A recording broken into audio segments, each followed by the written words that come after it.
Ito mga paps, napako nga talaga yung gulong natin. Natupad na yung mga prayer ng mga nagsasabing mapako sana ang Honda Click natin itong gulong. Ito na nga. Pero magagamit ko pa ng matagal ito mga paps. Ngayon ko lang pinavulcanize. Pag minamalas ka nga naman mga paps, natusok ng pako yung gulong natin. Ayun laki. At chinek ko kanina, hindi lang pala ito yung tusok, kaya lumambot yung gulong. Meron pang isang maliit dito mga paps. Papakita ko sa inyo. Kanina umalis ako, malambot yung gulong. Ito, meron pang isang maliit. Ito mga paps. Kung napapansin dyan sa video. Ayan. Umalis ako kanina, bakit kako gumigewang ako? Lambot pala ng gulong flat. Punta ako sa vulcanizing, tinanong ko kung kailangan pa bang baklasin. Wala pa daw yung tinutusok lang daw ito wala pa daw yung nagtutusok, kaya balik na lang ako. Pinanginan ko lang, pero ngayon matigas pa rin hanggang ngayon. Yun ang kinagandahan dito sa tubeless mga paps May ilang oras na to, ayan matigas pa rin kahit napako. Malamang ito mga paps, matagal na ako napako. Kanina ko lang talaga napansin na flat ako. Tagal lang sumingaw. Dalawa pa nga. Ito isang maliit bago yung malaki. Yan Naku. Ay. So kailangan pa vulcanize talaga ito. A few moments later. Dito na yung magtutusok kuya.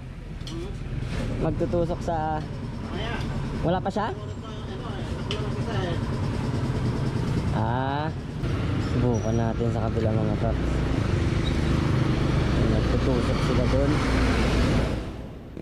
Boss, nagbo-vulcanize kan tubeless? Yung tinutusok lang? Sige. Tusok lang ito. May butas yan? Napako. Hindi pa. Para magamit ko pa, kaya hindi ko tinanggal. Silan?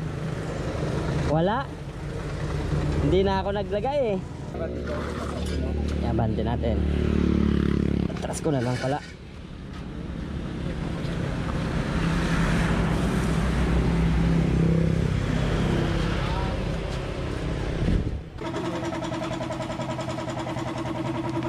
Ayun, pako talaga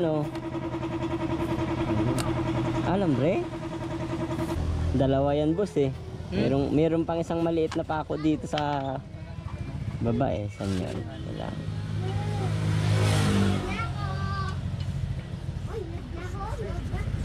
Kita ko yung dalawa sila kanina. Ito boss Ito? Yan ay maliit.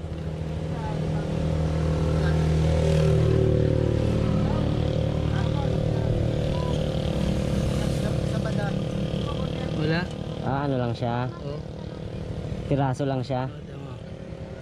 Hindi niya abutin. Wala, hindi. Oo.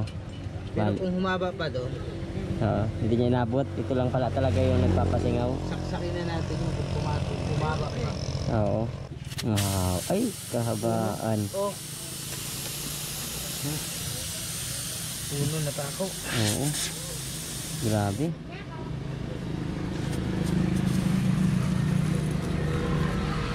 May preno ko ba? Yeah. Ang haba ng pako mga paps Grabe. Imagine nakali siya dito. Tapon na lang natin ito. Baka makadali pa ng ibang gulong. Patay na dati. Up! Yeah.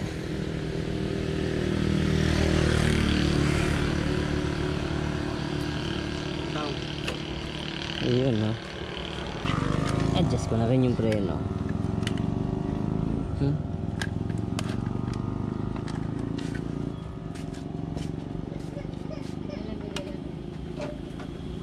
Ito mga paps, tapos na. Pinuputol na lang ni kuya yung tinusok niya kanina at pinumbahan na rin at tayo makakaalis na rin. Tuloy na ulit ang biyahe natin mga paps.